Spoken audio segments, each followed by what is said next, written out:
রসুল করিম রাত্রিবেলায় কেবল ঘুমাতে গেলেন উম্মে হানির ঘরে। উম্মে হানি হলো রসুলের ফুফু, রসুলের ফুফু উম্মে হানি তার ঘরে ঘুমাইতে গেলেন। কেবলমাত্র ঘুমাইতে শুরু করেছেন, সামান্য ঘুমের ভাব চলে আসছে। ইতিমধ্যেই পয়গম্বর বুঝতে পারলেন যেন ঘরের ছাদ উন্মুক্ত হয়ে গেছে। কোন সুবহানাল্লাহ। ঘরের ছাদ উন্মুক্ত হয়ে গেছে। প্রথম যেই ঘরের ছাদ খুলে দেওয়া, এর মাধ্যমে আল্লাহ রাব্বুল আলামিন বুঝাইতে চাইলেন আজকের যেই ঘটনা যা ঘটবে সবগুলোই হলো মানুষের কল্পনার বাহিরে, মানুষের আকলের বাহিরে। যা আকল দিয়া ধরে না আজকে তাই সংঘটিত হবে। প্রথম ঘটনায় ঘটলো উম্মে হানির ঘরের ছাদ উন্মুক্ত হয়ে গেল। ওই ছাদ খুলে দেওয়া হলো। ছাদের উপর দিয়া খোলা ছাদের ভিতরে প্রবেশ করলেন হযরতে জিবরাইল আলাইহিস সালাতু ওয়াস সালাম, ইসরাফিল আলাইহিস সালাম প্রবেশ করলেন। প্রবেশ করে পয়গম্বরকে উঠাইলেন। উঠাইয়া ওই ঘরের ছাদের উপর দিয়াই পয়গম্বরকে বাইতুল্লাহর পাশে নিয়ে আসলেন। সুবহানাল্লাহ বলেন। উম্মে হানির ঘরের ছাদ খুলে দেওয়া হলো। জিবরাইল গেলেন, মিকাইল গেলেন, আবার রসুলকে নিয়ে আসলেন। এর মধ্যে ঘরের কোনো লোক খবর রাখে না। সুবহানাল্লাহ বলেন। ঘরের কেউ জানে না কি হয়েছে, কোথায় গেছে পয়গম্বর, খবর কেউ রাখে না। পয়গম্বরকে উঠে আনিয়া বাইতুল্লাহর পাশে হাতিমের মধ্যে রাখা হলো। হাতিমে কাবা, ওই যে কাবা ঘরটা আছে, কাবা ঘরের এরকম আপনার উত্তর পাশ দিয়া একটা এরকম গোলাকার একটা স্থান আছে যেটাকে হাতিমে কাবা বলা হয়। ওই হাতিমে কাবা মানে হলো কাবারই অংশ। আল্লাহ পাকের পয়গম্বরের দুনিয়াতে আসার পরে যখন কুরাইশরাই কাবা ঘর নির্মাণ করে, তখন ওই কুরাইশদের আর্থিক স্বল্পতার কারণে একটু অংশ ছেড়ে দিয়ে বাইতুল্লাহকে নির্মাণ করা হয়। যে অংশটাকে ছেড়ে দেওয়া হয় ওইটাকে এখন রাউন্ড করে রাখা হয়েছে, দেওয়াল করে রাখা হয়েছে। এটাকে হাতিমে কাবা বলা হয়। এই হাতিমে কাবার মধ্যে পয়গম্বরকে রাখা হলো। পয়গম্বর সেখানে গিয়েও ঘুমিয়ে গেলেন। আবার জিবরিল আমিন ডাক দিয়ে বললেন, ওগো আল্লাহ রসুল উঠেন, আপনাকে আজকে বড় সফর করতে হবে। এখান থেকে উঠাইয়া জমজম কূপের পাশে নিয়ে গেলেন। জমজম কূপের পাশে নিয়ে পয়গম্বরকে শোয়া দিলেন। পয়গম্বরকে শোয়ানোর পরে প্রথম যেই কাজটা করলেন এটাকে শক্কে সদর বলা হয়। পয়গম্বরের সিনা মুবারক এভাবে পুরাটা ফেরে ফেললেন। সিনা মুবারক মানে ওপেন হার্ট সার্জারি করে পয়গম্বরের কলবটা বের করলো। বের করে জান্নাত থেকে আনা বাটির মধ্যে রাখা হলো এবং জমজমের পানি দিয়ে ধৌত করা হলো। এরপরে আবারও পয়গম্বরের কলবকে যথাস্থানে স্থাপন করা হলো এবং পুরাটা শিলি করে দিয়ে আগের মতো করে দেওয়া হলো। এটাকে সবকে সদর বা সিনা চাক বলা হয়। আপনার আমার নবীর এই সিনা চাক তার জীবনে 4 বার হয়েছিল। কয়বার? যেরকম কয়বার? আপনাদের খারাপ লাগতেছে? একটু সময় নিব তো, দিবেন তো সবাই?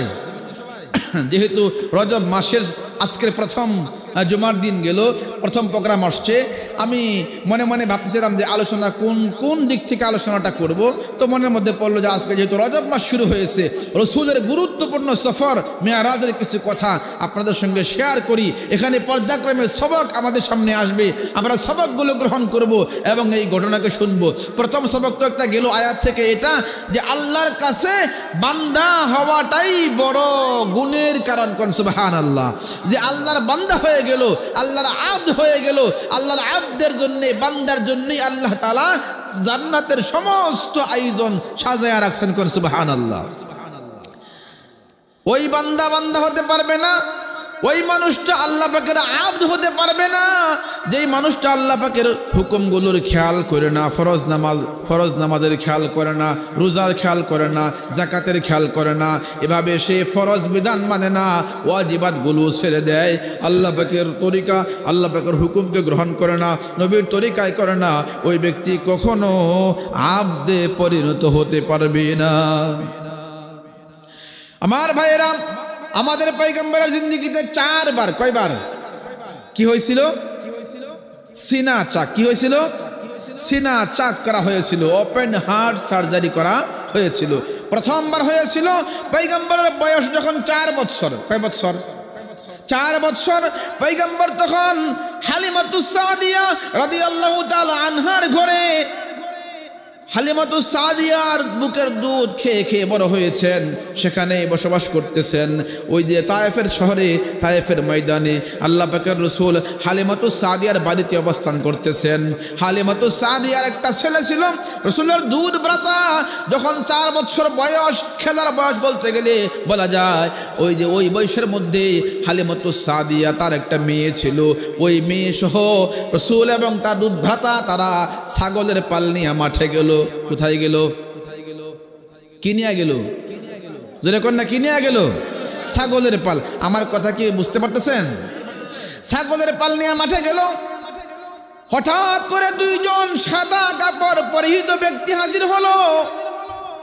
আয়েশা রসুলকে 4 বছরের বালককে দইরা শোয়া দিল। শোয়া সিনা চাক করে ফেললো। রসুলের দুধ ভ্রাতা এই দৃশ্য দেখা ভয়ে ভীত হয়ে গেল। দৌড়াইয়া বাড়িতে যাই, আম্মা আম্মা সর্বনাশ হয়ে গেছে। বলে কি সর্বনাশ? বলে আমাদের কুরাইশি ভাইকে 2 জন লোক আয়েশা মাটিতে শোয়া তার সিনা পুরাটা ফেলে ফেলেছে। না জানি কি হয়, আমার বড় ভয় লাগতেছে। এই জন্য আম্মা দৌড়াইয়া আসো, আমাদের কুরাইশি ভাইটাকে দেখো। এই কথা বলার সঙ্গে সঙ্গেই রসুলের দুধ মা হালিমা এবং দুধ বাবা 2 জন দৌড়াইয়া মাঠে আসছে। আয়েশা দেখে পয়গম্বর ওই ছাগল চড়ানো মাঠের এক কোনায় ভয়ে প্রকম্পিত হইয়া বসা আছে। কোন সুবহানাল্লাহ। জিজ্ঞেস করলেন, মুহাম্মদ ঘটনা কি? রসুল বললেন, 2 জন ব্যক্তি আয়েশা আমাকে ধরে শোয়াইছে, আমার সিনা ফেলে ফেলেছিল। এরপরে আবার কেমন জানি আমাকে আগের মতো সুস্থ করে তারা 2 জন চলে গেছে। আমাকে সিনাটা বুকটা ছিঁড়ে আমার কলব বের করেছে। এরপরে দেখলাম যে একটা স্বর্ণের প্লেটের মধ্যে, স্বর্ণের প্লেট, ওই স্বর্ণের প্লেটের মধ্যে জান্নাত থেকে আনা পানি দিয়ে আমার কলবটাকে ধৌত করেছে। কোন সুবহানাল্লাহ। এটা কেন করেছেন? মুহাদ্দিসিন কেরাম উল্লেখ করেছেন, এর রহস্য হলো বালকরা ছোট বয়সে অনেক কিছু এলোমেলো চলাফেরা করে, যেন আপনার আমার নবী ছোটকালেও কোনো এলো পাতারি চলাফেরা না করে যেন ধ্যান মগ্ন থাকে, যেন তার চলার গতি ভালো থাকে। এই জন্য জীবনের শুরুতেই 4 বছর বয়সে আপনার আমার পয়গম্বরের প্রথম সিনা চাক করা হয়েছে। কোন সুবহানাল্লাহ। এরপরে যখন বয়স 10 বছর হয়ে গেল, বালক হওয়ার কাছাকাছি বয়স, যেই বয়সে উপনীত হওয়ার পরে বালকরা, ছেলেরা মেয়েরা পর্যায়ক্রমে যৌবনের দিকে ধাবিত হয়। বিভিন্ন ধ্যান খেয়াল আমোদ প্রমোদের কথা অন্তরের মধ্যে আসতে থাকে। এই জন্য পয়গম্বরকে 10 বছর বয়সে আবারও সিনাচাক করা হয়েছিল, যেন পয়গম্বর তার যৌবনের শুরুতেও কোনোদিন কখনো যৌবনের তাড়নায় পড়ে না যান, মনের খায়সাতের দিকে না যান, যেন সর্ব অবস্থায় আল্লাহ পাকের গাইডলাইনের উপরে থাকেন। এই জন্য পয়গম্বরকে 10 বছর বয়সে তাকে সিনাচাক করা হয়েছে। আপনারা শুনলে আশ্চর্য হবেন, আমাদের সমাজে বিবাহ শাদী হয়, বিয়ের অনুষ্ঠান হয়, তখনও বিয়ের অনুষ্ঠান হতো। পয়গম্বরের বয়স যখন যৌবনের প্রারম্ভে আসেন, একটা বিয়ের অনুষ্ঠানে দাওয়াত দেওয়া হলো পয়গম্বরকে। রসুলের চাচা পয়গম্বরকে নিয়ে গেলেন বিয়ের দাওয়াত খাওয়ার জন্যে। বিয়ের দাওয়াতে গেলেন, যাইয়া দেখলেন যে তখনও বিয়ের দাওয়াতের মধ্যে, বিয়ের অনুষ্ঠানে গান বাজনা হতো, মদের আসর হতো, মদ খাওয়া খাওয়াই হইতো। ছিল কি না? তখন তো মদ হারাম ছিল না, মদের বিধানও আসে নাই, মানুষে মদ খাইতো, গান বাজনা করতো ওই সমস্ত বিয়ের অনুষ্ঠানে। পয়গম্বর বলেন, এরে আমার উম্মত শুনো, আমাকে আল্লাহ তাআলা কি পরিমাণ হেফাজত করেছেন। যখন লোকজন দেয়া বিয়ের অনুষ্ঠানে ঢুকলো, আমার চাচা আমাকে নিয়ে গেল। যখন বিয়ে বাড়িতে গেলাম, যাওয়ার পরে যখন তারা অনুষ্ঠান শুরু করবে, শুরু করার পূর্বে আল্লাহ তাআলা আমার উপরে ঘুম চাপায়া দিলেন। আমার ঘুম চলে আসলো, এক জায়গায় যে আমি শুয়ে পড়লাম, শুয়া এমন একটা ঘুম দিলাম, এক ঘুমে সারা রাত পার হয়ে গেল। কোথায় কি হয়েছে গান বাজনা আমি কোনো খবর রাখি না। সকালবেলা সূর্যের আলোতে আমার ঘুম ভাঙ্গে। সারা রাত যা কিছু হয়েছে ওই সমস্ত কর্মের সঙ্গে আমি জড়াই নাই, দেখি নাই। আমার আল্লাহ আমাকে ওই বয়সেও খারাপের থেকে হেফাজত করে দিয়েছেন। কোন সুবহানাল্লাহ। আচ্ছা, বর্তমান সময়ে আমাদের মুসলিম পরিবারে বিবাহ শাদীর অনুষ্ঠানে গান বাজনা হয় কি হয় না? আপনার এলাকায় হয়? ওরে বাপরে, ভাবছি শুধু আমগো এলাকায় হয়। হায় রে আফসোস, ও মুসলমান, বিবাহ শাদীর অনুষ্ঠানে গান বাজনা করা, বাদ্য বাজানো আর বিভিন্নভাবে আয়োজন করা, গায়ে হলুদের অনুষ্ঠান। মনে হয় যে আমগর দাদারা, আমগর বাচ্চারা এরা যে বিয়ে করছে, বিয়াটা শুদ্ধ হয়েছে না। কথা কোন ঠিক কিনা? যারা এখানে বাপের বয়সের আছেন, আপনারা কন্ত দেখি আপনার বিয়ার অনুষ্ঠানে কি গায়ে হলুদ হয়েছিল? ঢোল ডাকর বাজাইছিল, মঞ্চ বানায় নাচছিল, তা আপনার করতে বিয়ে হয়েছে না? হ্যাঁ, তাইলে এখন যারা, মনে রাখবেন, এখন যারা গায়ে হলুদের নামে অনুষ্ঠান করে, এরা তো আগের মুরব্বীরা করছে না, ওর বাবা করছে না, ওর দাদাই করছে না, তাইলে ওর দাদার বিয়ে হয়েছে না, ওর বাপেরটা হয়েছে না, ওরা হারাম দাদা। কথা কোন ঠিক কিনা? রাগ করলেন? आहा हाय रे अफसोस, हम मुसलमान हैं मगर हम में मुसलमानी नहीं, हम मुसलमान हैं मगर हम में मुसलमानी नहीं, दिल में ईमान है मगर ईमान में कामिल नहीं। আমার নবী বলেন, এরে উম্মত, আমাকে আল্লাহ তাআলা ঘুম পাড়া দিলেন, অবৈধ কোনো কর্মকাণ্ডে আমাকে লিপ্ত করলেন না। বুঝা গেল পয়গম্বর যেন আমাদেরকে নবুয়ত পাওয়ার পূর্বের ঘটনা উল্লেখ করে এই সবক দিতে চান। ও আমার উম্মত, শোনো, আমাকে আল্লাহ তাআলা যেই কাজ থেকে হেফাজত করেছেন, তোমরা কখনো এমন কাজে লিপ্ত হইও না। কথা কোন ঠিক কিনা? অতএব গায়ে হলুদের নামে নাচানাচি করা, আসর জমানো, আর কি আফসোস, গায়ে হলুদের অনুষ্ঠানের আয়োজন করে ওই অনুষ্ঠানে মেয়েকে হলুদ লাগায়। হলুদ লাগানোর সময় নাকি আবার শুনি বর বা জামাই যে হবে, মেয়ের জামাই, জামাইয়ের বন্ধুরা হাজির হয়, জামাইয়ের বন্ধু বান্ধব আসে, আয়সা নাকি তারাও একটু হলুদ নিয়া ওই নতুন কনের গায়ের মধ্যে, গালের মধ্যে লাগাইয়া দেয়, শরীরে লাগাইয়া দেয়, লাগা দিয়া ফুর্তি করে আর কয়, বন্ধু আজকে তোমারটাতে লাগাইলাম, কালকে কিন্তু। জোরে কর নাউজুবিল্লাহ। হাই রে হাই মুসলমান, এই বিয়াকল যুবক, তুমি যে আজকে তোমার স্ত্রীর গায়ে হলুদের অনুষ্ঠানে বন্ধুকে ডেকে নিয়ে আসলা, সে প্রথমেই তো তোমার কাছে যাওয়ার আগে ওর গায়ে হাত দিল, কালকে ওকে যে হাত ধরে নিয়ে যাবে না, কোনো গ্যারান্টি আছে? কথা কোন আছে? হায়রে মুসলমান, এমন কোনো কর্মকাণ্ড করা যাবে না, গায়ে হলুদের নামে অবৈধ হারাম কর্মগুলো করা যাবে না। কথা কোন ঠিক কিনা? এগুলো হিন্দুয়ানি তরিকা, এগুলো হলো মুশরিকি তরিকা, খ্রিস্টান ইহুদি নাসারাদের দেওয়া তরিকা। ও আমার ভাইয়েরা, বাবাজিরা, আপনাদের ছেলে মেয়েকে বিয়ে দেওয়ার সময়, করানোর সময় এমন কাজগুলো করবেন না, বরং সহি তরিকায় আপনার ছেলেকে সাজাবেন, আপনার মেয়েকে সাজাবেন, গহনাগাটি কিনে দেন, কাপড় চোপড় কিনে দেন। মেয়েকে বলেন, মা তুমি গোসল করো, আজকে সুন্দর করে গোসল করো। মেয়ের মাকে বলে দেন, মেয়েটাকে গোসল করাও। মেয়ের গোসলের জন্যে পাড়া পড়শি মহল্লার সমস্ত মহিলা হাজির হওয়ার কোনো প্রয়োজন নাই। কথা কোন ঠিক কিনা? ছেলেকে গোসল দেয় ছেলের ভাবি, তারপরে ছেলের দাদি, নানি, পড়শি, হাই রে হাই, আরো কত আত্মীয় ছেলেকে গোসল দেয়। যেই ছেলের সামনে যেই মহিলার যাওয়া বৈধ নয়, ওই ছেলেকে যখন মহিলা শরীর ডলিয়া দেয়, মনে হয় খুব নেকি হয়। নেকি হয় না গুনাহ হয়? এবার জানতে চাই মুসলমান, বিয়ে করা কি নেকির কাজ না গুনার কাজ? নেকির কাজ। সুবহানাল্লাহ, কি পরিমাণ নেকি!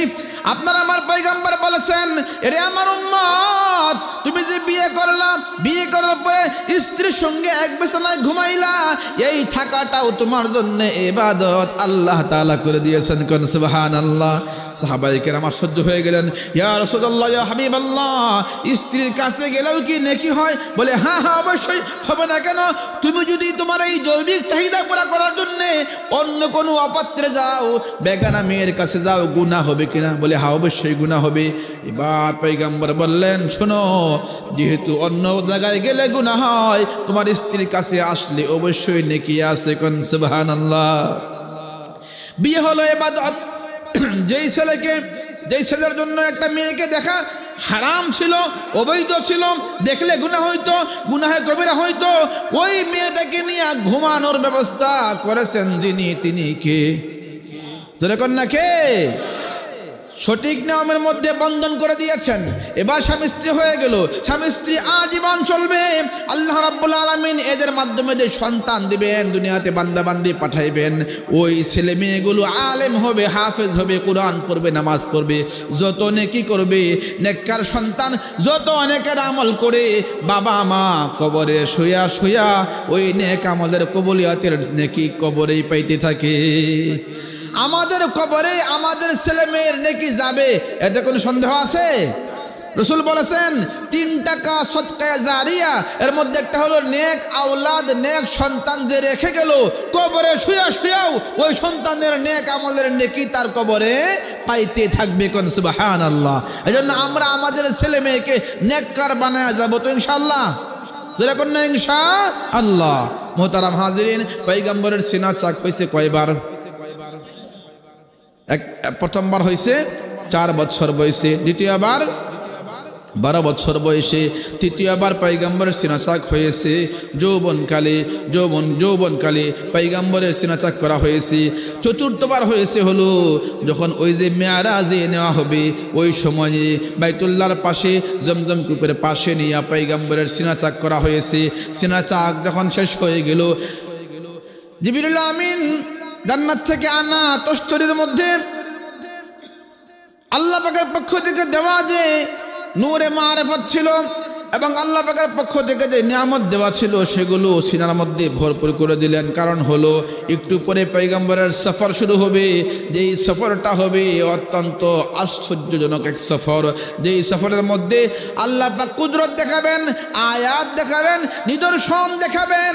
এরপরে প্রথম আকাশে নেওয়া হবে, একের পর এক 7 আসমান পারে যাওয়া হবে। এই যে বিশাল সফর, ওই সফরের দৃশ্যগুলো যেন পয়গম্বরের অন্তর সইতে পারে, কখনো বিহবল না হয়ে যান, কখনো পরেশান না হয়ে যান। এজন্য আল্লাহ রাব্বুল আলামিন পয়গম্বরকে সিনা চাক করায়া ওই ঊর্ধ্ব জগতে যাওয়ার মতো উপযোগী বানায়া নিলেন। কোন সুবহানাল্লাহ। এইবার পয়গম্বরকে সিনা চাক করে সামনে একটা বাহন পেশ করা হলো, যেই বাহনের নাম হলো বুরাক। কি নাম? বুরাক। নামটা কি বললাম? বুরাক। বুরাক রাখা হলো। বুরাকটা কি জিনিস? এটা হলো আপনার গাধার থেকে বড় আর খচ্চরের থেকে একটু ছোট, মাঝামাঝি অবস্থানের একটা প্রাণী, সাদা রঙের ছিল। কোন রঙের ছিল? সাদা রঙের ছিল। ওই বুরাকের উপরে রসুলকে বসানো হলো। বসানোর সাথে সাথেই বুরাক একটু নড়াচড়া করতে শুরু করলো, চাঞ্চল্য হয়ে গেল, নড়াচড়া করতেছে। এবার ফেরেশতা ডাক দিয়ে বলছে, বুরাক তুমি কেন আজকে এমন আচরণ করতেছো? জানো কি তোমার পিঠের উপরে কাকে বসানো হয়েছে? তিনি তো হলেন ইমামুল মুরসালিন, সাইয়্যিদুল কাউনাইন, হাবিবে রব্বুল আলামিন মুহাম্মদুর রাসূলুল্লাহ সাল্লাল্লাহু আলাইহি ওয়াসাল্লাম। অতএব শান্ত হয়ে যাও, শান্ত হয়ে যাও। বুরাক শান্ত হয়ে গেল। এবার শুরু করলেন সফর। ওই বুরাকের গতি এত বেশি ছিল, মুহাদ্দিসিনে কেরাম উল্লেখ করেছেন দৃষ্টি সীমানা পর্যন্ত পা রেখে রেখে আগাইতেছিল। তার মানে দৃষ্টি যে পর্যন্ত যায় ওই পর্যন্তই তার একটা একটা কদম চলে। কোন সুবহানাল্লাহ। যাত্রা পথে প্রতিমধ্যে বেশ কিছু ঘটনা ঘটলো, যেই ঘটনাগুলো আমাদের জন্য নসিহত স্বরূপ। নাম্বার 1 শুনবেন। প্রথমত রসুল 4 জায়গায় নামাজ পড়লেন। কত জায়গায়? 4টা জায়গায় নামাজ পড়লেন। প্রথম জায়গা হলো পয়গম্বর যাচ্ছেন, নিজ দিকে জিবরিল বললেন যে নিজ দিকে তাকায় দেখেন। নিজ দিকে তাকাইলেন, তাকায় দেখলেন যে খজুর গাছে মানে খেজুর গাছের ঘন জঙ্গলের মতো দেখা যায় একটা জায়গা, ওখানে যাত্রা বিরতি করা হলো। পয়গম্বরকে নামানো হলো, 2 রাকাত নামাজ পড়তে বলা হলো। নামাজের পরে জিবরিল আমিন বললেন, ইয়া রাসূলুল্লাহ এটা হলো আপনার ওই জায়গা যেই জায়গাতে আপনাকে পরবর্তী সময়ে হিজরত করে পাড়ি জমাইতে হবে। কোন সুবহানাল্লাহ। জায়গার নাম হলো ইয়াসরিব। কি নাম? যেরকম না কি নাম? ওটা ছিল ইয়াসরিব, এখন হয়ে গেছে কি সোনার মদিনা। সুবহানাল্লাহ পড়েন। যেরকম না সুবহানাল্লাহ। ইয়াসরিব নামে তুমি ছিলে অলক্ষণের দেশ, বড়ই মারাত্মক যে ছিল তোমার পরিবেশ। ইয়াসরিব একটা জায়গা। এই কথাটা এখানে মানে মানুষের জ্বর হইতো, বিভিন্ন রোগ ইত্যাদি হয়ে যাইতো। এই জন্য বলছে ইয়াসরিব নামে তুমি ছিলে অলক্ষণের দেশ, বড়ই মারাত্মক যে ছিল তোমার পরিবেশ। নবীর আগমনে হলে সোনার মদিনা, সব বলিব কিন্তু তোমায় ভুলতে পারি না। কন্যা সব বলিব কিন্তু তোমায় ভুলতে পারি না। ভুলব না ভুলি না ভুলতে পারি না, ভুলব না ভুলি না ভুলতে পারবো না। সব বলিব কিন্তু তোমায় ভুলতে পারি না। সোনার মদিনা আমার প্রাণের মদিনা, কন্যা সোনার মদিনা আমার প্রাণের মদিনা, সব বলিব কিন্তু তোমায় ভুলতে পারি না। এই যুবকরা একটু বলো না দেখি, সোনার মদিনা আমার প্রাণের মদিনা, সব বলিব কিন্তু তোমায় ভুলতে পারি না। মদিনা যাওয়ার মন সবার চাই তো? মদিনা মুনাওয়ারায় যাব এই নেশা সবার আছে? সবারই আছে। মদিনা মুনাওয়ারা যেখানে এখনো অহর্নিশ রহমতে ইলাহি ঝরছে, যখনই আপনি মসজিদে নববীর এরিয়ার ভিতরে যাবেন দিল ঠান্ডা হয়ে যাবে, দিলটা একেবারেই ভরে যাবে। এমন এক নুরানি পরিবেশ, যে নুরানি পরিবেশ পৃথিবীর কোথাও পাওয়া যাবে। কারণ কি ওখানে শুয়ে আছেন আপনার আমার প্রাণের নবী। কে শুয়ে আছেন? কন্যা কে শুয়ে আছেন? ওই মদিনায় আমাদের সকলেরই যাওয়ার একটা আগ্রহ তামান্না আছে না নাই? কন্যা আছে না নাই? আল্লাহ পাক সকলকে মদিনা মুনাওয়ারায় সফর করার তৌফিক দান করুন। জোরে বলি আমিন। আর একটু জোরে বলি আমিন। মনে বড় আশা ছিল যাব মদিনায়। সবাই গাবেন তো একটু? সবাই রেডি? মনে বড় আশা ছিল যাব মদিনায়। যেরকম না, মনে বড় আশা ছিল যাব মদিনায়। আরব সাগর পাড়ি দিব নাই কই আমার তরি। আল্লাহু আকবার। আরব সাগর পাড়ি দেব নাই কই আমার তরি। ওই মদিনার প্রেম, মদিনার মোহাব্বত আমাদের অন্তরে সদা সর্বদা জাগ্রত হোক। জোরে কোন আমিন। আরো জোরে বলেন না আমিন। যাই হোক, এদিকে সময় নষ্ট করবো না। যেই কথাটা বলতেছিলাম সেটা হলো এই আল্লাহ পাকের পয়গম্বরের বাহনে উঠে যাওয়ার প্রথম চান্সেই মদিনা মুনাওয়ারা যা ছিল ইয়াসরিব, সেখানে অবতরণ করলেন, 2 রাকাত নামাজ পড়লেন। এরপরে আবার আরোহণ করলেন, সামনের দিকে রওনা হলেন। কিছুক্ষণ যেতে না যেতেই পয়গম্বরকে বলা হলো, আবার যাত্রা বিরতি করা হলো, বলে এখানে নামেন, 2 রাকাত নামাজ পড়েন। সেই জায়গাটা হলো তুরে সিনা। জায়গার নাম কি? তুরে সিনা।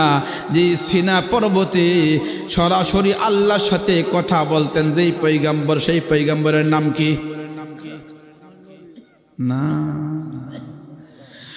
ওয়া কাল্লামাল্লাহু মূসা তাকলিমা। ওই পয়গম্বর, ওই পাহাড়ের মধ্যে যিনি আল্লাহর সঙ্গে কথা বলতেন তিনি ছিলেন মূসা আলাইহিস সালাতু ওয়াস সালাম। ওইখানে যায়া 2 রাকাত নামাজ পড়লেন, আবার সামনের দিকে রওনা হলেন। আরো কিছু দূর গেলেন, যাওয়ার পরে মাদায়েন শহর, যেটা হলো মূসা পয়গম্বরের শ্বশুর বাড়ি। কি বাড়ি? জোরে কোন না কি বাড়ি? শ্বশুর বাড়ি মূসা পয়গম্বরের মাদায়েন শহর। মাদায়েন শহরে আবার 2 রাকাত নামাজ পড়লেন। এরপরে যাত্রাপথে আরেকটা স্থানে যাত্রা বিরতি করলেন, সেটা হলো ঈসা রূহুল্লাহর জন্মস্থান বাইতুল্লাহ। হামকুন সুবহানাল্লাহ। এই যে যাইতেছেন, যাওয়ার পথে আল্লাহ রাব্বুল আলামিন পয়গম্বরকে দেখাইলেন, এক শ্রেণীর লোক দেখাইলেন। বাইতুল মাকদাস যাওয়ার পূর্বে এক শ্রেণীর লোককে দেখালেন। এদের বড় শাস্তি হচ্ছে সাজা হচ্ছে, এর নাসিকা হলো তামার মতো, আবার নখগুলো হাতের নখগুলো লোহার মতো। এরা বুকের মধ্যে খামসাইতেছে, চেহারার মধ্যে খামসাইতেছে, একের পর এক চেহারার গোশত ছিঁড়ে ফেলতেছে, বুকের গোশত ছিঁড়ে ফেলতেছে। পয়গম্বর জিজ্ঞেস করলেন, ভাই জিবরিল আমিন, এই লোকগুলো কারা? এদের এত কষ্ট কেন? এরা কেন নিজ হাতে নিজের মুখ এবং নিজের বক্ষ এরকম ছিঁড়ে ফেলতেছে? ঘটনা কি? এদের কি অপরাধ? এদের এই অবস্থা কেন? জিবরিল আমিন ডাক দিয়ে বললেন, ওগো আল্লাহর নবী, এই লোকগুলো হলো আপনার উম্মতের ওই সমস্ত লোকের দৃশ্য যারা কিনা আরেক মুসলমান ভাইয়ের গীবত করে। কি করে? কি করে ভাই? গীবত করে। গীবত করার কারণে এই শাস্তি হইতেছে। আপনি সূরা হুজুরাত খুলেন, 26 নম্বর পারা 16 নম্বর পৃষ্ঠা, প্রথম আয়াতের মধ্যে আল্লাহ তাআলা বলছেন, ইয়া আইয়ুহাল্লাযীনা আমানু জতানিবু কাসীরাম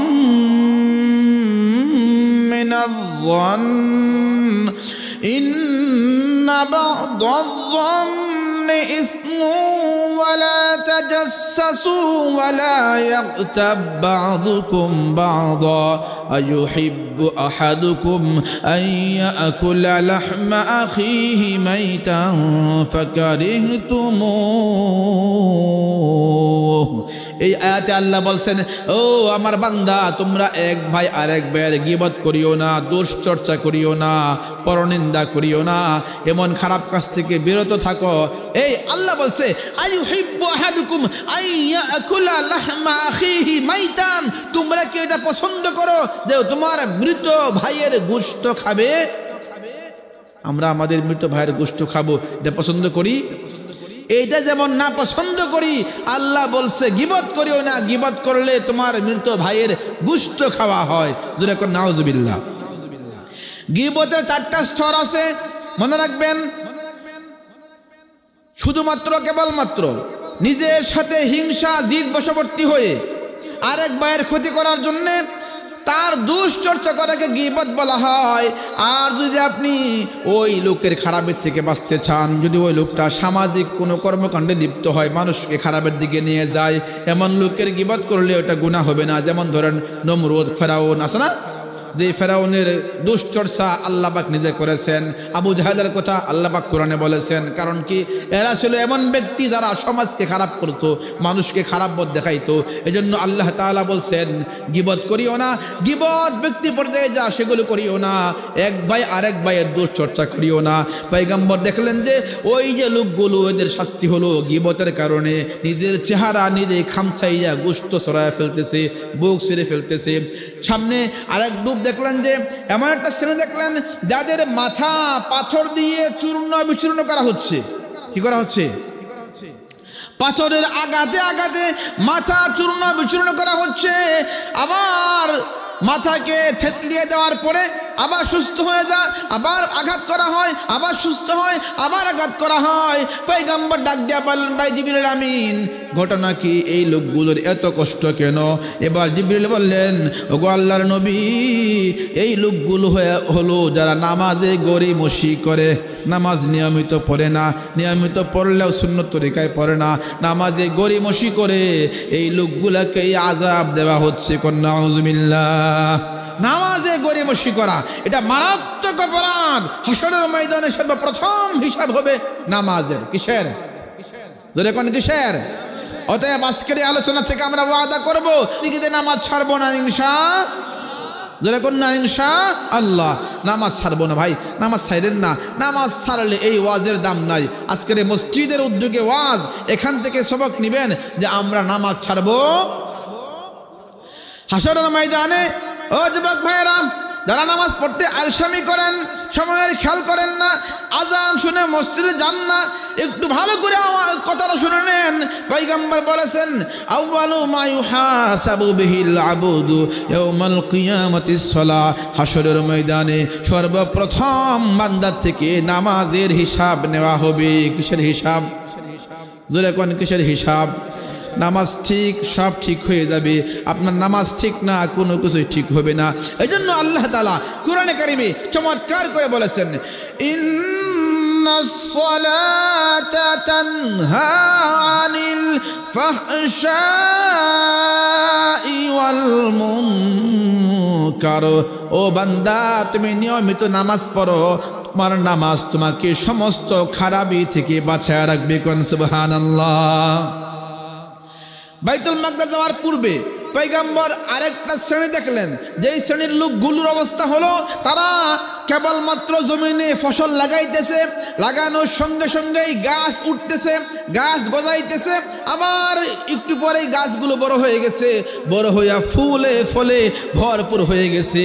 আবার ফসলগুলো তারা কাটতেছে, কাটার একদিক দিয়ে ফসল কাটে, আরেক দিক দিয়ে ওই ডালগুলো, ওই লতা পাতাগুলো আবার ফসলে ভরিয়া যায়, ফসল আবার আগের মতো হয়ে যায়।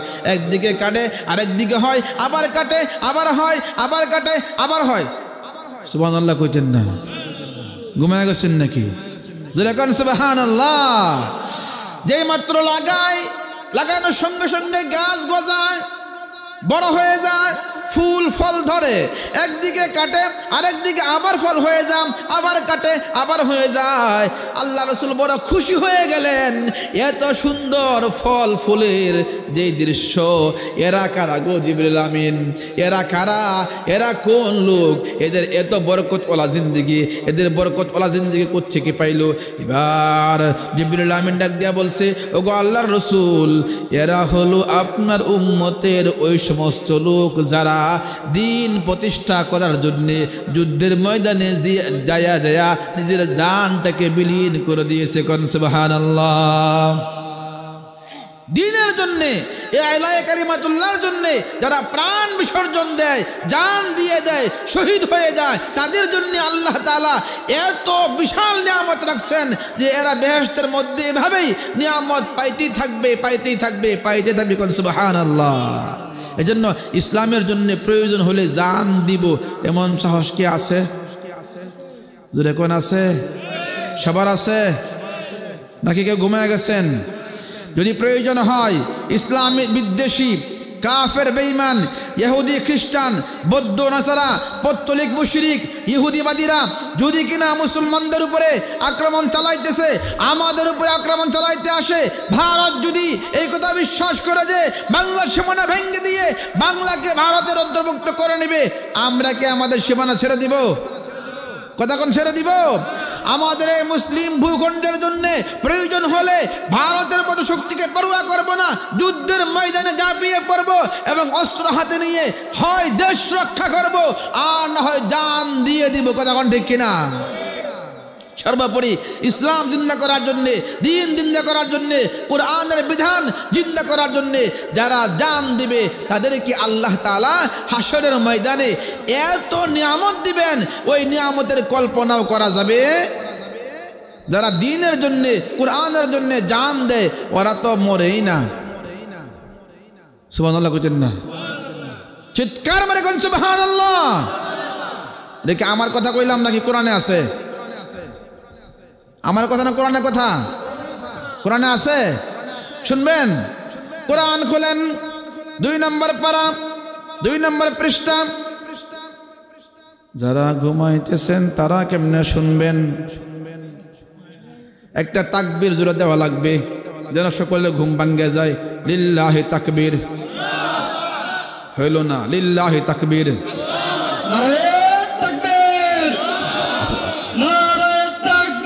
আল্লাহু আকবার, আল্লাহু আকবার। ঘরে ঘরে জালো, ঘরে ঘরে জালো। আল্লাহু আকবার। এবার বলেন, আল কোরআনের আলো সংসদে জালো। আমি বলি, আল কোরআনের আলো, আল কোরআনের আলো, আল হাদিসের আলো সংসদে জালো। আমাদের সংসদ কোরআন দিয়া হোক, সকলে চাই আমাদের সংসদ কোরআন দিয়া চলক, হাদিস দিয়া চলক, আর কোন মানব রচিত আইন দিয়ে নয়। এবার সংসদ চলবে কোরআন দিয়া, সকলে চান তো? কারা কারা চান তো একটু হাত তোলা দেখান দেখি। লিল্লাহি তাকবীর, লিল্লাহি তাকবীর। আয় আল্লাহ আমাদের দেশের সংসদকে কোরআন দিয়ে গঠন করার মতো সর্বস্তরের মানুষের হিম্মত, সাহস, শক্তি, বুদ্ধি, মেধা দিয়ে দিন যেন আমাদের সংসদ আমরা কোরআন দিয়া দেখতে পারি। জোরে কোন আমিন। মুহতারাম হাজিরিন, আল্লাহ পাক কি বলছেন? ولا تقولوا لمن يقتل في سبيل الله أموات بل أحياء ولكن لا تشعرون।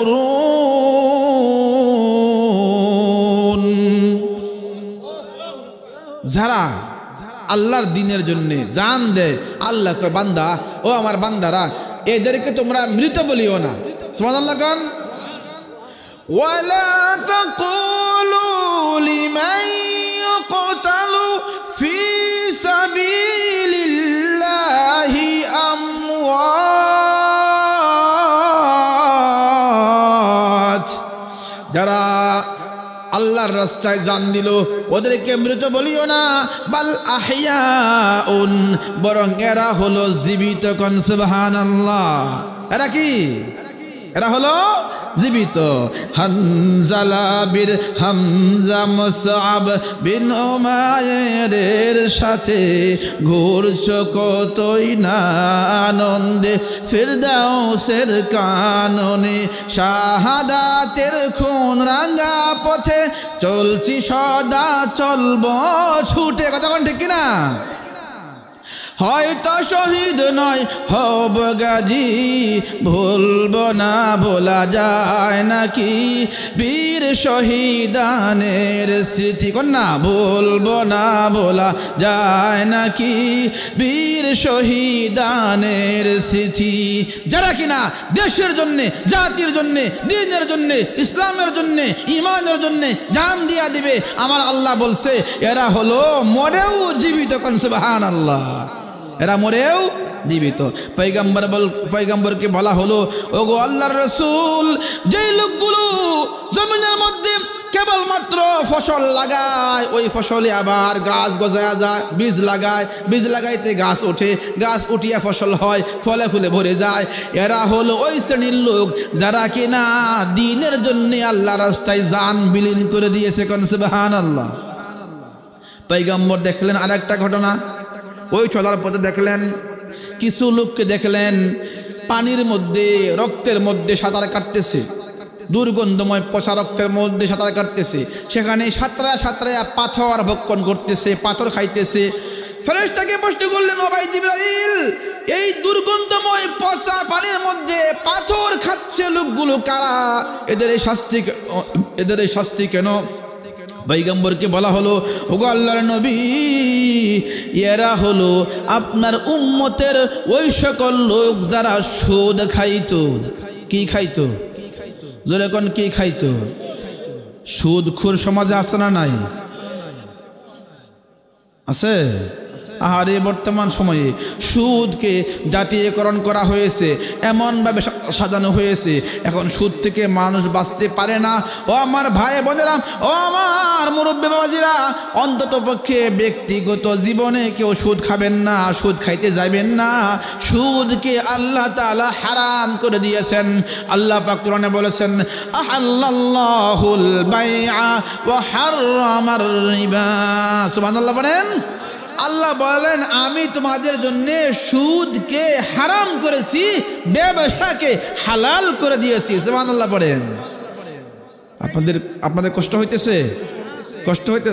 হ্যাঁ, সুদ মানেই হলো আপনি দিবেন 100 টাকা, 10 টাকা শতকরা মাসে নেবেন, এর নামে হলো সুদ। যেমনি দেন আপনি টাকা দিয়ে টাকা নেবেন, সুদ হবে। এমন সুদ খাওয়া যাবে না, আল্লাহ পাক হারাম করে দিয়েছেন, হারাম কর্মে লিপ্ত হওয়া যাবে না। এরপর সুদের আরও প্রকার আছে, মাসলাগুলো আলাদা জেনে নিতে হবে, ওলামায়ে কেরাম থেকে জানতে হবে যে কোনভাবে করলে সুদ হয় আর কোনভাবে করলে সুদ হয় না। আমার ভাইয়েরা, আরও অনেকগুলো ঘটনা ঘটেছে, একটু সংক্ষেপ করে দেই। পয়গম্বর এবার এই দৃশ্যগুলো দেখতে দেখতে বাইতুল মাকদাসে যে পৌঁছে গেলেন। কোন সুবহানাল্লাহ। বাইতুল মাকদাস কি চেনেন তো সবাই? বর্তমান যে ফিলিস্তিন, ওই ফিলিস্তিনে যে সবচেয়ে প্রাণ কেন্দ্র, সারা বিশ্বের মুসলমানদের দ্বিতীয় প্রাণ কেন্দ্র বাইতুল মুকাদ্দাস। বাইতুল মুকাদ্দাস, যেই বাইতুল মুকাদ্দাসকে আল্লাহর নবী সাল্লাল্লাহু আলাইহি ওয়াসাল্লাম নবুয়াত পাওয়ার পরে দীর্ঘ সময় পর্যন্ত বাইতুল্লাহ এবং বাইতুল মাকদাস দুইটাকে সামনে রেখে নামাজ পড়তেন। যখন হিজরত করে মদিনায় গেলেন তখনও বাইতুল মাকদাসের দিকে নামাজ পড়তেন। আল্লাহ রাব্বুল আলামিন বাইতুল্লাহর 40 বছর পরে বাইতুল মাকদাসকে নির্মাণ করিয়েছেন। একই পয়গম্বর সুলাইমান আলাইহিস সালামের মাধ্যমে বাইতুল মাকদাসকে আল্লাহ পাক নির্মাণ করিয়েছেন। এটা হলো মুসলমানদের প্রাণ কেন্দ্র, পুণ্যভূমি, যে ভূমির আশপাশে আল্লাহ তাআলা বরকত রেখে দিয়েছেন, বরকত ঢেলে দিয়েছেন, অসংখ্য নবী রাসূল পাঠাইছেন। আল্লাহ পাক সূরা বানী ইসরাঈলের প্রথম আয়াতে বলছেন, আল্লাযী বারাকনা হাওলাহু, যিনি বাইতুল মাকদাসের আশপাশে বরকত দান করেছেন। কোন সুবহানাল্লাহ। বরকতময় পুণ্যময় ভূমি হলো বাইতুল মাকদাস। বড় দুঃখ, আফসোস, পরিতাপের বিষয় হলো, ও মুসলমান ভাইরা আমার, মুসলমানদের এই প্রাণ কেন্দ্র পবিত্র ভূমি বাইতুল মাকদাসকে বর্তমান সময়ে ইহুদিরা দখল করে রেখেছে। কথা কোন ঠিক কিনা? অপরদিকে মুজাহিদ বাহিনী তারা যুদ্ধের ময়দানে অবস্থান করে মার খাচ্ছে, মার দিচ্ছে, কিন্তু এখনো পর্যন্ত মুজাহিদরা ময়দানে আসে না নাই। প্রায় 1.5 বছর হয়ে গেল আক্রমণ চালাচ্ছে। মুজাহিদরা অনর অটল আছে, ময়দান ছাড়ে নাই।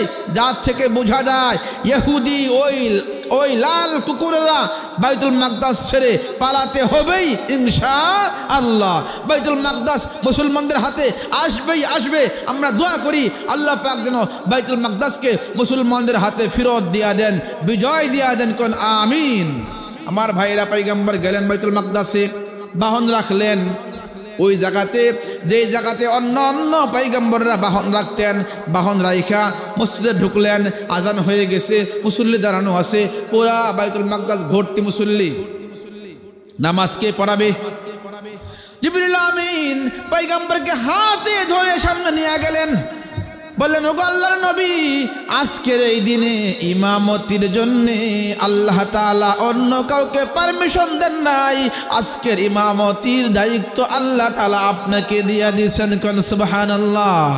মুসল্লি আদম সফিউল্লাহ, মুসল্লি ইব্রাহিম খলিলুল্লাহ। আল্লাহু আকবার। কোন মুসল্লি হয়ে দাঁড়াইছে, মুক্তাদি হয়ে দাঁড়াইছে হযরতে নূহ আলাইহিস সালাম, হযরতে ইব্রাহিম আলাইহিস সালাম সহ হযরত ঈসা রূহুল্লাহ সহ সমস্ত পয়গম্বররা মুক্তাদি হয়েছে। ইমামকে আপনার আমার নবী। ইমামকে আমাদের নবী মুহাম্মদুর রাসূলুল্লাহ সাল্লাল্লাহু আলাইহি ওয়াসাল্লাম ইমাম হয়ে, ইমামুল মুরসালিন হয়ে নামাজ পড়াইলেন। নামাজ শেষ হয়ে গেল। লম্বা ঘটনা সংক্ষেপ করতেছি। বক্তব্য বাবা আদম দিলেন, ইব্রাহিম পয়গম্বর দিলেন, নূহ পয়গম্বর দিলেন, মূসা পয়গম্বর দিলেন, ঈসা রূহুল্লাহ বক্তব্য দিলেন। বক্তব্য দিয়ে আমাদের পয়গম্বরকে স্বাগতম জানাইলেন, ধন্যবাদ দিলেন, মারহাবা দিলেন। দেওয়ার পরে বৈঠক শেষ হয়ে গেল।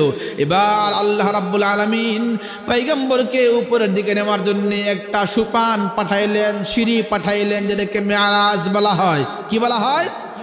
মেরাজ বলা হয়। মেরাজ পাঠাইয়া দিলেন। মুহাদ্দিসিনে কেরাম লিখছেন, ওই সিঁড়ির মধ্যে পয়গম্বর বাহন সহ উঠছেন। এটাকে অনেকে প্রাধান্য দিয়েছেন, কারণ হলো বাহন সহ ওই সিঁড়িতে উঠলে আমাদের পয়গম্বরের ইজ্জত বাড়ে, কমে না। যা হোক, যেমনি হোক, আল্লাহ তাআলা পয়গম্বরকে সুপানে উঠাইলেন। বুখারী শরীফের রাতের মধ্যে আসছে, পয়গম্বরকে নিয়ে যাওয়া হলো প্রথম আকাশের দরওয়াজায়। সুবহানাল্লাহ পড়েন। কোথায় নেওয়া হলো? প্রথম আকাশের দরওয়াজা নেওয়া হলো। এবার প্রথম আকাশের দ্বার রক্ষী ফেরেশতা ডাক দিয়া বলছে, জিবরিল আমিন, আপনার সঙ্গে কে? বলে মুহাম্মদ। কোথায় যাবেন? উপরের দিকে। অনুমতি আছে নাকি? বলে হ্যাঁ, অনুমতি আল্লাহ পাক দিয়েছেন। বলে আসেন তাহলে। এবার পয়গম্বরকে নেওয়া হলো, দরজা খুলে দেওয়া হলো। পয়গম্বর গেলেন, দেয়া প্রথম আকাশে পাইলেন আপনার আমার বাবা আদি পিতা আদম আলাইহিস সালামকে পাইলেন। কাকে পাইলেন? যেরকম কাকে? বাবা আদমকে পাইলেন, সালাম দিলেন, সালাম দিয়ে কুশল বিনিময় করলেন। পয়গম্বরকে আমাদের আব্বাজান ডাক দিয়ে বললেন, মারহাবাম বিন নবিয়্যিস সালিহি ওয়াল ওয়ালাদিস সালিহি, মারহাবা, স্বাগতম স্বাগতম নবী এবং আমার নেক সন্তানের জন্য স্বাগতম, কোন সুবহানাল্লাহ। এভাবে দ্বিতীয় আসমানে গেলেন, দেখা হলো হযরতে ঈসা পয়গম্বরের সঙ্গে। তৃতীয় আসমানে গেলেন, দেখা হলো হযরতে ইদ্রিস পয়গম্বরের সঙ্গে। তারপরে গেলেন চতুর্থ আকাশে, দেখা হলো হারুন পয়গম্বরের সঙ্গে। পঞ্চম আকাশে দেখা হলো মূসা পয়গম্বরের সঙ্গে। ষষ্ঠ আকাশে গেলেন, সপ্তম আকাশে গেলেন। সপ্তম আকাশে যা দেখলেন একজন মুরব্বী বসা আছে দেওয়ালে হেলান দিয়া। এবার পয়গম্বর জিজ্ঞেস করলেন, ভাই জিবরিল আমিন, এই যে দেওয়ালটা দেখা যায়, দেওয়ালটা কিসের? যিনি হেলান দিয়া বসা আছেন তিনি কে? পয়গম্বরকে বলা হলো, ওগো আল্লাহর নবী, দেয়ালটা হলো বাইতুল মামুরের দেয়াল, কান সুবহানাল্লাহ। যিনি বসা আছেন তিনি হলেন আপনার পিতা, আপনার মিল্লতের পিতা হযরত ইব্রাহিম আলাইহিস সালাতু ওয়াস সালাম। মুসলিম মিল্লতের পিতা ইব্রাহিম আলাইহিস সালাতু ওয়াস সালাম দেয়ালে বসা আছেন। অনেকগুলো বাচ্চা, ছোট ছোট বাচ্চা খেলাধুলা করতেছে। এবার পয়গম্বরের সঙ্গে কুশল বিনিময় হলো, কথাবার্তা হলো। একটু সংক্ষেপ করতেছি, অনেক রাত্রে হয়ে গিয়েছে। এবার পয়গম্বরকে ইব্রাহিম খলিল মারহাবা দিলেন, স্বাগতম দিলেন। এরপরে পয়গম্বরকে জিবরিল আমিন নিয়ে সামনে চললেন। চলতে চলতে সিদরাতুল মুনতাহা পর্যন্ত পৌঁছে গেলেন, কোন সুবহানাল্লাহ। وَلَقَدْ رَآهُ نَزْلَةً أُخْرَى عِندَ سِدْرَةِ الْمُنْتَهَى عِندَهَا جَنَّةُ الْمَأْوَى। ওই যে সিদরাতুল মুনতাহা এর গোড়ায় পৌঁছলে জিবরিল আমিনকে আমার আপনার পয়গম্বর তার আসল রূপে দেখলেন। ৬,০০০ ডানা, ৬শত ডানা সহ দেখলেন। জিবরিল আমিনকে দেখলেন বিশাল আকৃতি এক দেহ, যেই দেহের দুইটা পাখা জমিনে এই প্রথম আকাশের নিচে ছেড়ে দিলে মাশরিক থেকে মাগরিব পর্যন্ত পুরা এই পৃথিবীটা দুইটা ডানা দিয়ে ভরপুর হয়ে যাবে, কোন সুবহানাল্লাহ। বিশাল দেহওয়ালা ফেরেশতার ৬শত ডানা সহ দেখলেন পয়গম্বর। এরপরে পয়গম্বরকে জিবরিল আমিন ডাক দিয়ে বললেন, ওগো নবী, এই পর্যন্তই আমার সীমানা, আমাকে আর যাওয়া যাবে না। এখন আপনি একা যাবেন সামনের দিকে, কোনো অসুবিধা নাই, আপনি সামনের দিকে রওনা হন। আল্লাহর পক্ষ থেকে পয়গম্বরের কাছে বলা হলো আপনি সামনের দিকে আসেন, কোনো অসুবিধা নাই। পয়গম্বর আবার রওনা হলেন। সেখান থেকে শরীফুল আকলাম গেলেন। শরীফুল আকলাম একটা স্থান যেখানে কলমের লেখনির আওয়াজ শোনা যায়, অহর্নিশ কলম লিখতেছে। আল্লাহ রাব্বুল আলামিন যত সিদ্ধান্ত করে রেখেছেন ওই সমস্ত সিদ্ধান্তগুলোকে পুনর্লেখন করা হয় শরীফুল আকলাম নামক স্থানে। সেখান থেকে ফয়সালা করে আবার দুনিয়াতে পাঠানো হয়। আল্লাহ পাকের পয়গম্বর শরীফুল আকলাম দেখলেন। আবার ওই সিদরাতুল মুনতাহার কাছে যায় জান্নাত দেখলেন, জাহান্নাম দেখলেন।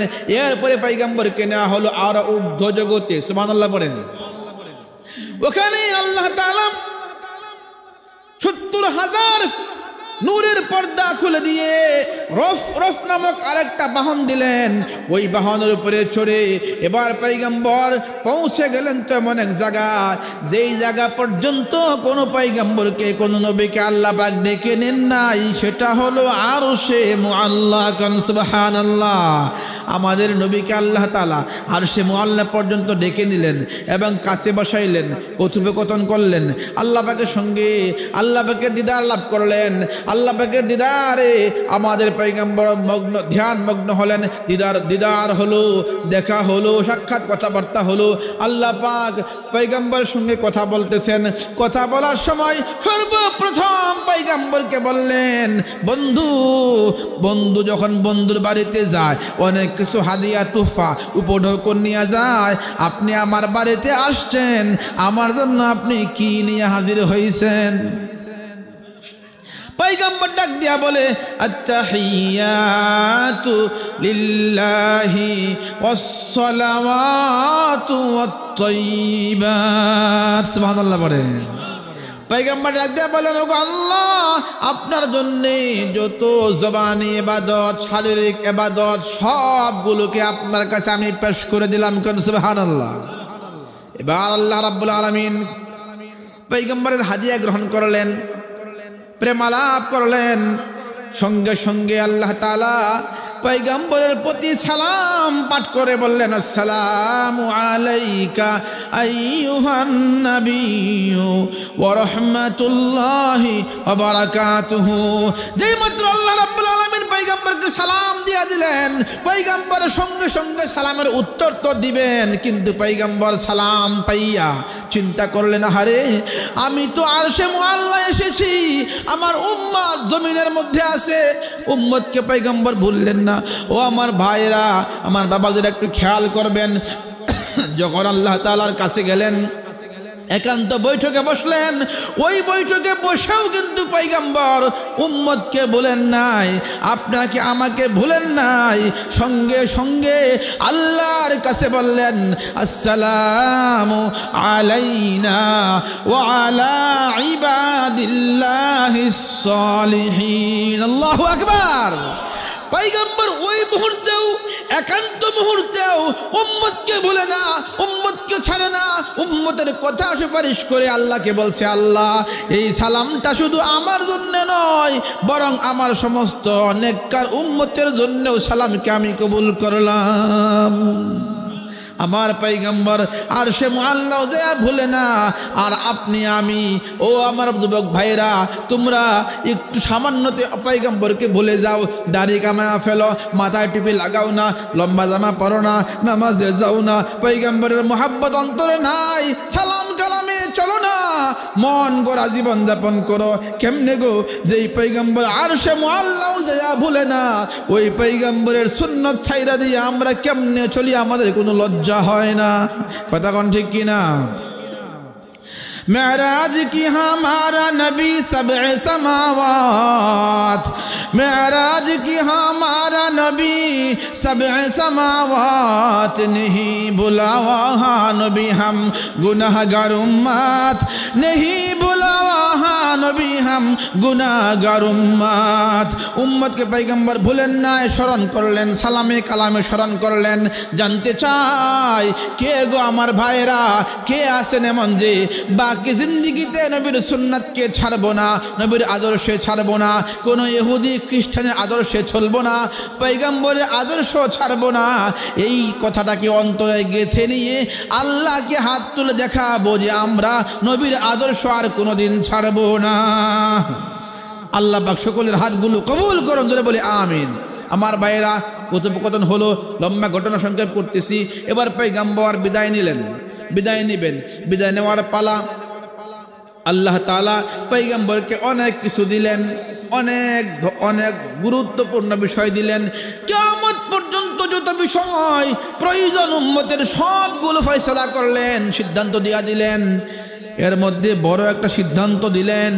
আল্লাহ পাকের পয়গম্বরকে আল্লাহ তাআলা উম্মতের জন্য 50 ওয়াক্ত নামাজের বিধান দিলেন। আপনারা খুশি না বেজার? আলহামদুলিল্লাহ কোন, হুজুরে কোন আলহামদুলিল্লাহ। 50 ওয়াক্ত নামাজ। কত ওয়াক্ত নামাজ?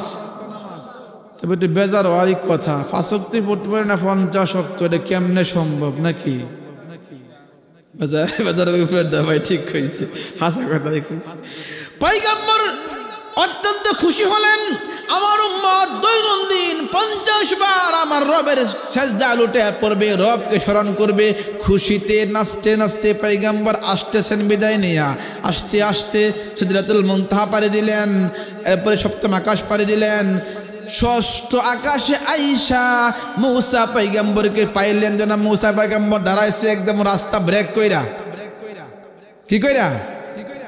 কই যে আপনি চলে যাচ্ছেন, ঠিক কথা আমার শোনেন। কয় না না, এখন আর আমাকে আর বিলম্ব করেন না, দ্রুত যেতে হবে, উম্মতের জন্য আমি অনেক উপঢৌকন পাইছি। কই একটু দাঁড়ান না। বলে কেন? প্রথম কারণ হলো আমি মূসা আল্লাহর সঙ্গে কথা বলেছি, দেখতে পারি নাই। যখন দেখতে বলেছি আল্লাহ বলছে লাং তারানি, মূসা আমাকে দেখতে পারবাই না। এরপরে আল্লাহ আমাকে কবুল করছে, সামান্য তাজাল্লি দিছে। তাজাল্লি দেওয়ার কারণে পাহাড় পুরে ছাই হয়ে গেছে, আর আমি 40 দিন পর্যন্ত বেহুশ হইয়া পাহাড়ে পড়ে রয়েছি। কোন সুবহানাল্লাহ। আমি তো আল্লাহকে দেখতে পারি নাই, সামান্য তাজাল্লি সহ্য করতে পারি নাই। এক নাম্বার কথা হলো মনের তামান্না, আপনি সরাসরি দেখছেন আল্লাহকে, এই জন্য আমি রাস্তা দাঁড়াইছি, আমি তাকে দেখব যে আল্লাহকে সরাসরি দেখে এসেছে। কোন সুবহানাল্লাহ। এটা হলো আমাদের পয়গম্বরের শান শৌকত, হ্যাঁ নাকি কান, ইজ্জত মর্তবা মর্যাদা। और जिसके लिए महफिल कौनैन सजी है, जिसके लिए महफिल कौनैन सजी है, अल्लाह ताला पूरा এই দুনিয়ার নিজামকে সাজাইছেন তো তার পয়গম্বরকে সামনে রেখে। কোন সুবহানাল্লাহ। ओ मेरा नबी मेरा नबी मेरा नबी है, ओ मेरा नबी मेरा नबी मेरा नबी है। अल्लाह अकबर। আমার ভাইরা পয়গম্বর বললেন যে আমাকে রাস্তা ব্রেক করছেন, আচ্ছা ঠিক আছে, আর কি ইচ্ছা? আপনার উম্মতের জন্য আল্লাহ পাক কি দিয়েছেন, কি নিয়ে আসতেছেন? পয়গম্বর ডাক দিয়া বলছে, ও মুসা ভাই, আমার উম্মতকে আল্লাহ তাআলা 50 ওয়াক্ত নামাজের নিয়ামত দান করছে। মুসা পয়গম্বর কই, সর্বনাশ, মাথায় হাত দিয়ে বসছে, আমি তো আমার উম্মত চালাইছি, 2 ওয়াক্ত পারছে না, আপনার উম্মত 50 ওয়াক্ত, এটা কখনো পারবে না। আপনি যান, যা একটু কমায় নিয়ে আসেন। বলে কেমনে? বলে আপনার জন্য আল্লাহ তাআলা আর সে মুআল্লা পর্যন্ত রাস্তা খুইলা দিছে, অন্য কোন নবীর জন্য নয়। অথবা আপনি আবার যায়া এটাকে কমায় নিয়ে আসেন। পয়গম্বর আবার বললেন আল্লাহকে, আল্লাহ পাক 5 ওয়াক্ত কমাইলেন। কয়েকত? যেরকম কয়েকত, একটু হাতটা আঙ্গে সকলে দেখান দিই। কয়েকত? কয়েকত রয়েছে কত?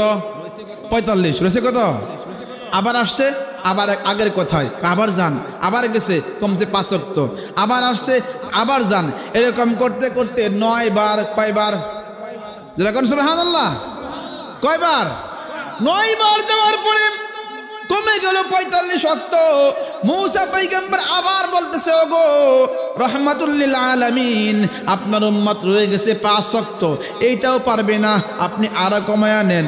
বুখারীর riwayate আসছে, পয়গম্বর বলেন, ইস্তাহাইতু রব্বি, আমি এখন আমার রবের কাছে যাইতে আমি লজ্জা করতেছি, কেমনে আমি যাব? এখন যাওয়া মানে 5 কমছে, এখন যাওয়া মানে বাকি 5ও শেষ। কথা কোন ঠিক কিনা? আমি আর পারছি না, আমার লজ্জা করতেছে। এবার পয়গম্বর একটু মনটা ভারী ভারী অবস্থায় চলছেন, দুনিয়ার দিকে আসতেছেন। পিছন দিক থেকে আমার আল্লাহ ডাক দিয়া বলছে, পয়গম্বর, আপনার উম্মতের জন্য 50 ওয়াক্ত নামাজ দিয়েছিলাম, কমতে কমতে 5 ওয়াক্ত। আপনি বড় বেজার হয়েছেন, আপনি মনে হয় নামাজ কমে গেছে, এমন কষ্ট পাইতেছেন। ও পয়গম্বর, শুনেন শুনেন শুনেন, আমি আল্লাহ ঘোষণা করতেছি, আপনার যেই উম্মত 5 ওয়াক্ত নামাজকে নিয়মিত আদায় করবে, আমি রব্বুল আলামিন তার জন্য 50 ওয়াক্তের নেকি দান করে দিব। আমরা সকলে কি এই 5 ওয়াক্ত পারবো না? যদি কোন না পারবো না, রাসূলের ফিরতি চলতেছে, তাই না? রাসূল ফিরে আসতেছেন না? ফিরে আসতেছেন। এবার এখানে আইসা নামাজ কমাইতে কমাইতে কয় ওয়াক্ত হয়েছে? 5 ওয়াক্ত নামাজ। এই নামাজটা কোথায় পড়া হয়? জোরে কোন কোথায়? মসজিদে জামাতের সাথে। উজর না থাকলে, নির্দিষ্ট 14টা উজর আছে, উজরগুলো না থাকলে মসজিদে যেয়ে জামাতের সঙ্গে নামাজ পড়া ওয়াজিব। নামাজ পড়া ওয়াজিব। যে ব্যক্তি ঘরে একাকী পড়ে ফেলে, ওই ব্যক্তি ওয়াজিব তরকের গুনাহগার হবে। কি হবে? ওয়াজিব তরকের গুনাহগার, নামাজ পড়লে গুনাহগার হবে। এজন্য ভাই, সুস্থ থাকলে, ঝামেলা না থাকলে, নিরাপদ থাকলে আপনাকে মসজিদে এসেই 5 ওয়াক্ত নামাজ আদায় করতে হবে। পারবো তো ইনশাআল্লাহ? তাহলে একটু কথা বলি, এখানে সামনের দিকে যাব, অল্প সময় একটু কথা বলি। যেই মসজিদে 5 ওয়াক্ত নামাজ পড়ার জন্য আল্লাহ পাক বিধান করে দিয়েছেন, পয়গম্বর সুন্নাত করে দিয়েছেন, পয়গম্বর আদর্শ বানিয়ে দিয়েছেন, আমরা সেই মসজিদকে সকলে ভালোবাসি। ভালোবাসি না? আমাদের অন্তরে মসজিদের প্রেম আছে না? ভালোবাসা আছে না? সকলে মসজিদকে মহব্বত করি তো? আজকের এই প্রোগ্রাম কিসের উদ্যোগে? যেটা কর না, এই যে মসজিদের উদ্যোগে আজকের এই প্রোগ্রাম, তাই না? আল্লাহ রাব্বুল আলামিন যে নামাজ দিলেন, নামাজের বিধান দিয়া পয়গম্বরকে পাঠাইলেন দুনিয়াতে। পয়গম্বর মসজিদে নববীর মধ্যে এর ঘোষণা দিলেন, নামাজের বিধান চালু করলেন। নামাজের বিধান চালু করলেন মদিনা যাইয়া, কিন্তু তখনও মক্কায় ছিলেন। মক্কায় থাকা অবস্থায় এই নামাজের বিধানটা পরিপূর্ণ আদায় করতে পারেন নাই। মদিনা যাইয়া পরিপূর্ণ করছেন জামাতের সঙ্গে। জামাত তো মসজিদে হয়, আপনাদের এই ঘর আল্লাহ পাকের ঘর মসজিদ। এই মসজিদকে সকলে ভালোবাসলে আলোচনা শেষ করে দেব, ওই সামান্য বাকি আছে, হয়তো আর কয়েক মিনিট লাগবে। এর মাঝখানে একটি কথা বলতে চাই, মসজিদের প্রেম যার অন্তরে থাকবে আল্লাহ পাক রব্বুল আলামিন ওই বান্দাকেও আপন করে নেবেন। কোন সুবহানাল্লাহ। আল্লাহ পাক বলছেন, ইন্নামা ইয়া'মুরু মাসাজিদাল্লাহি মান আমানা বিল্লাহি ওয়াল ইয়াউমিল আখির। মসজিদগুলোকে ওই সকল মানুষ আবাদ করে যারা কিনা আল্লাহর উপরে বিশ্বাস করে, ইয়াকিন করে, আল্লাহকে বিশ্বাস করে, পরকালকে বিশ্বাস করে, তারা কিন্তু মসজিদ আবাদ করে। কোন সুবহানাল্লাহ। আমরা কি আল্লাহতে বিশ্বাসী কিনা? আপনাদের কষ্ট হইতেছে, খারাপ লাগতেছে, দু একজন উঠতেছেন, তাহলে এখন আর কেউ উঠবেন না। রাজি আছেন সবাই? যে দু একজন উঠছে, এখন আর কেউ উঠবেন না। আপনাকে আমাকে কথা দিবেন সবাই? সবাই দিচ্ছেন? আর 10 সর্বোচ্চ 10, কত বাজে? সর্বোচ্চ 10 মিনিট নিব। 12টা 13। জি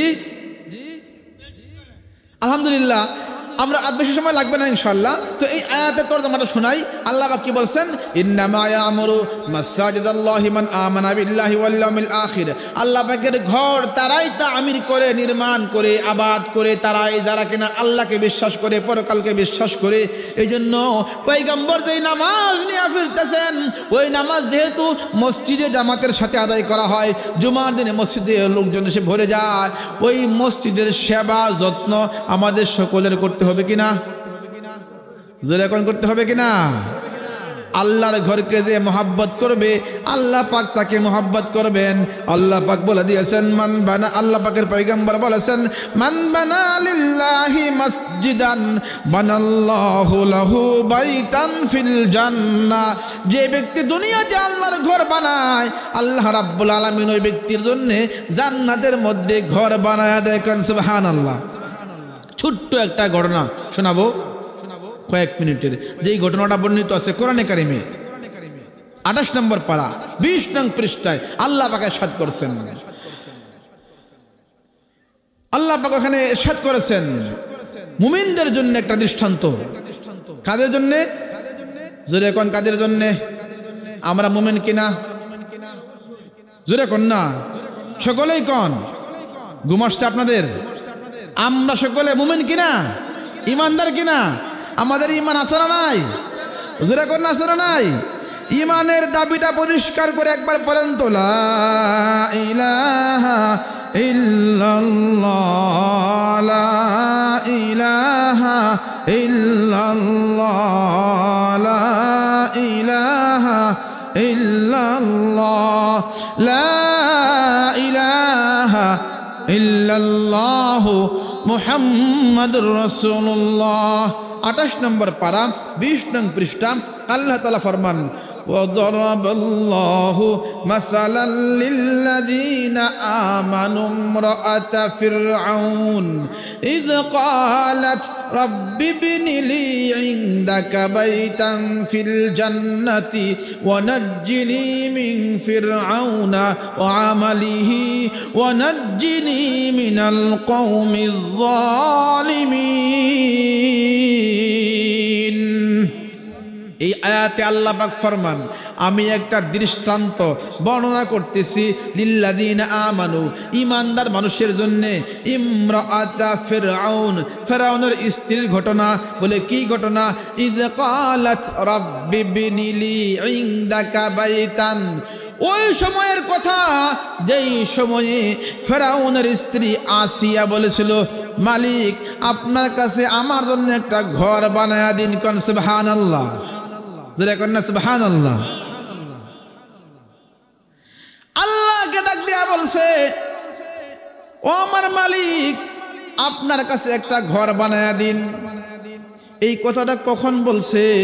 একটু মনটা নরম করবেন, দেখবেন একটু ইমানি দাবিতে চোখে পানি আসে কিনা। আমার ভাইয়েরা, আমার বন্ধুরা, বাবাজিরা, হযরতে আসিয়া আলাইহিস সালাম একজন বড় পুণ্যবতী মহিলা ছিলেন।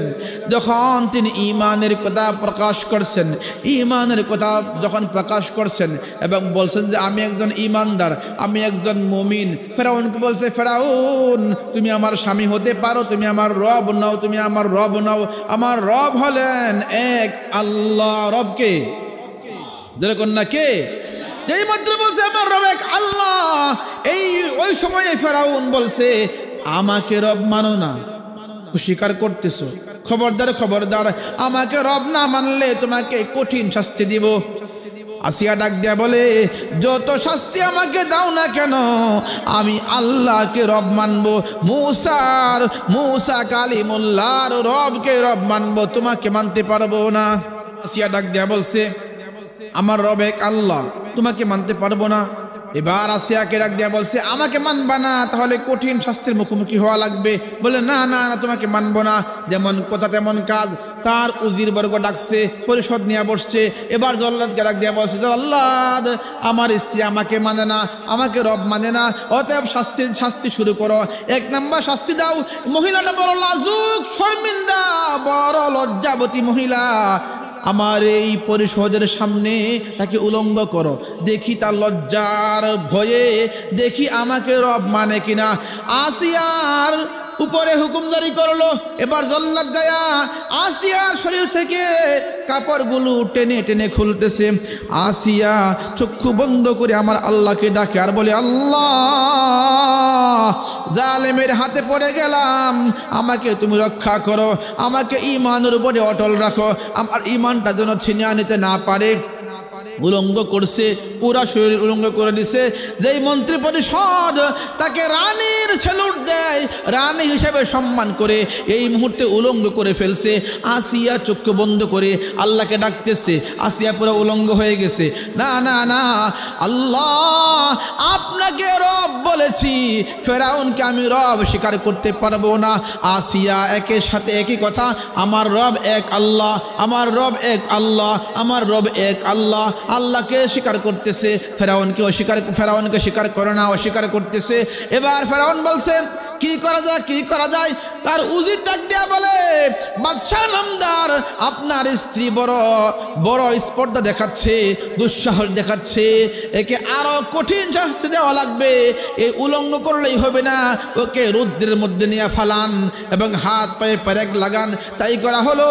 আসিয়াকে রৌদ্রে উত্তপ্ত বালুকাময় রৌদ্রের মধ্যে নেওয়া হলো। 4 হাত চারদিকে সরা দেওয়া হলো। একের পরে হাতের মধ্যে পেরেক মারা হলো।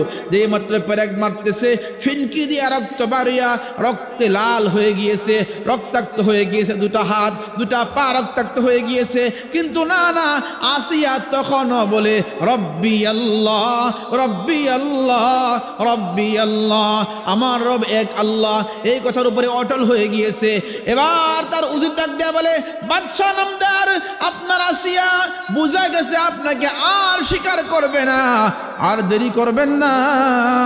এবার আপনি ওর বুকের উপরে পাথর নিক্ষেপ করে দেন, পাথর মেরে হত্যা করে দেন। এবার ওই জালেম ফেরাউন পাথর নিয়ে আগাইতেছে। 1 কদম 2 কদম আগাইতেছে, পাথর বুকের উপরে চাপা দেবে, বুকের উপরে নিক্ষেপ করবে। ওই মুহূর্তে আমার আল্লাহকে আসিয়া ডাক দিয়া বলছে, রব্বি বিনিলি ইনদাকা বাইতান ফিল জান্নাহ। ওগো আমার আল্লাহ, আপনার কাছে আমার জন্য একটা ঘর বানায়া দিন। কোন সুবহানাল্লাহ। রাব্বি বিনিলি ইনদাকা বাইতান ফিল জান্নাহ।